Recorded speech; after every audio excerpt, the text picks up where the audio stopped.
and welcome to this news and rumours video with me, Xenovids. Okay, so we're going to look at some of the big news that's been coming out from Games Workshop this week.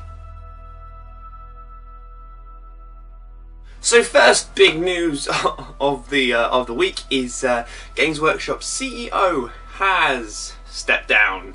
He's written a lovely letter, which I'm going to put in the link description below, as well as everything that I'm talking about today. So, what is happening? He starts off by saying that about Games Workshop, if you think it's good or bad, shall I say, if it's bad, if your company's not doing so well, then Games Workshop isn't. But if you think a company is sustainable through the methods that they've done, then it is. So, what's he gone about? What he's done is basically what Games Workshop has done in the last couple of years, as you obviously may have seen. The website has changed. They went over to Finecast, away from the metal, and they had many legal battles. The iconic one, I think, is the Doom of Malantai and the Mycetic Spore Tyranids, as well as them trying to sue an author for writing a book about Space Marine when Space Marine is a generic term. So they've had all these legal battles, and now because they've had all these, they've put their heads together and thought, you know what, let's just pump out everything again. Pump it out fast, all the codexes, models, let's get these names legally bound and copyrighted to us. And you'll notice in the codexes and stuff, it will say like, Tyranids is Games Workshop's property, and stuff like that, and that's what they've been doing. That's why we've been seeing so many codexes come out. It's their reaction to the legal battles, and rather than having a long drawn out legal battle where they could win, they could lose some, they're just going to pump it out and then copyright everything they have. I think it's a smart move for their company.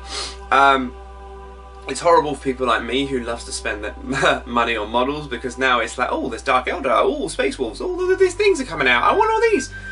But as a company, I think it will make them more sustainable, and it will be the thing that will basically, it'll be the thing that will define them. And so in a year's time we'll see if doing all this work is actually going to help them, because the next big thing that came out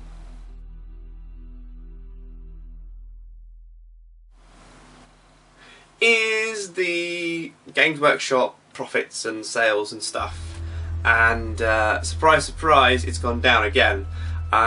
We'll just take a look in a little bit of a closer look. So here is the annual report. As you can see here, from last year, profits and revenue have both gone down. Yeah, in the overall grand scheme of things, they're still making profit. They're still a survivable company, which is obviously good for us hobbyists for the Games Workshop. But again, it's a big drop. A big drop, and they've released loads of stuff. We'll see nearer to Christmas how their financial report's going to be nearer to then. It's probably going to be a lot better with the new Hobbit stuff coming out, and they would have had all these new codexes and model releases and new box sets, the campaign box sets that we previously saw with the Space Wolves and Orcs. And there's a rumour of a Blood Angels Dark Eldar one, and they're going to keep doing that, try and pump out all these things with and entice you with a new model and the small rulebook, as well as the Dark Vengeance being done, and kind of draw a line in the sand from what was before, again with all these legal battles and profits going down. So we'll see from 7th edition, so recently, onwards, and then we'll see the next financial report, and that will be a real test, and that will show us as the consumer how good or how bad Games Workshop are going. Because I've seen videos and read blogs where people are like, oh my god, Games Workshop are gonna go under, they're never gonna survive, they're just spiraling out of control, and in 5 to 10 years there'll be no more Games Workshop. And then there are the other side saying, no, this is a stepping stone, this is just a transition period for Games Workshop, blah blah blah.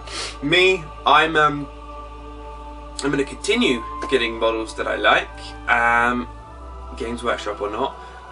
But if price increases do carry on, then that might be a problem, and that may be an issue as well. People are going like, right, I don't have the money to spend nearly £100 on a single model.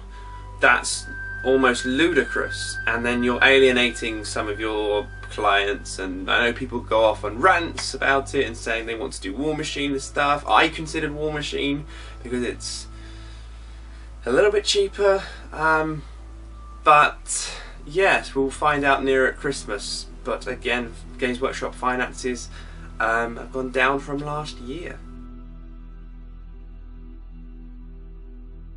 Okay, so Space Wolves rumours now. So, as you may or may not know, Space Wolves are coming out in the next few weeks, and the Codex is hitting us in August, which is good. But again, I'm not great for me because I'm moving in August. I'm moving house, moving house, and I need all the pennies I can.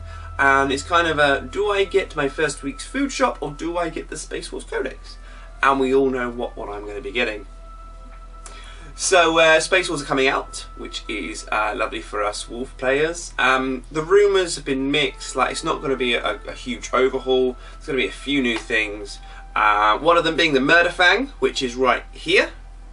And I think the Murderfang looks amazing. I really liked the Furioso Dreadnought for Blood Angels. That was one of the things that almost made me collect Blood Angels. But now we've got something like the Furioso Dreadnought in looks with the Wolverine claws, which is amazing.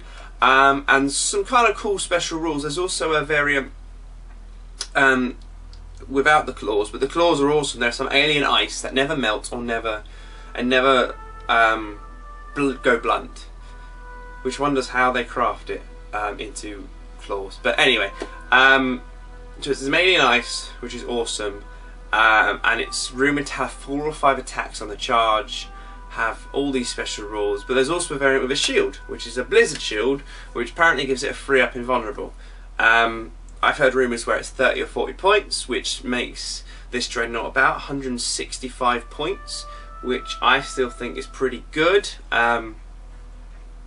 Drop pod it in, and you've got a survivable now Dreadnought, and Walkers have got a hell of a lot better in 7th edition, so I'm probably going to grab myself one of them.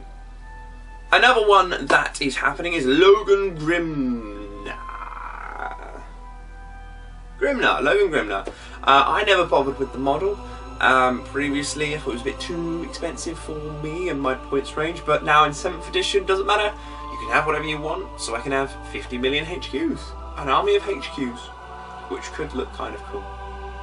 But Logan Grimnar, rumours are he's going to be a Lord of War, and he's going to have a model with him on foot or on a sled, being carried off with a giant wolf. Now, this is cool. I like the sound of this. I'd love to see the model, which will probably be pre-ordering this weekend or next weekend. So he's that's going to happen, and apparently that's going to also be a variant for Wolf Lords. They can go on these sleds, which are chariots, and as we all know, and hopefully you've experienced, chariots are amazing in this edition. The Necron chariot is the best because it can come back, but chariots are just amazing in this edition.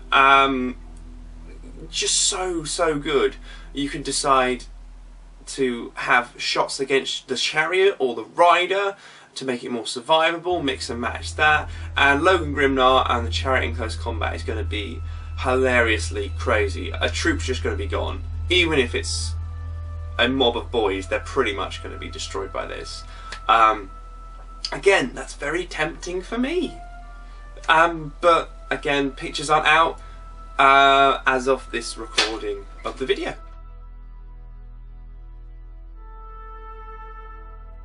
Okay, the next and last thing on my news and rumours is I just received something in the post, and I thought I'd open it up and share with you what I have. And it's to do with our new narrative campaign we're going to be doing in the next few days. So let's get it open. Okay, so got my trusty knife.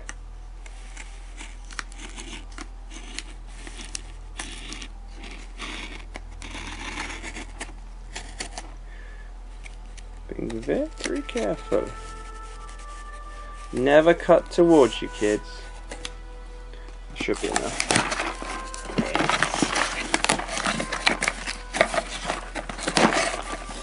Okay, so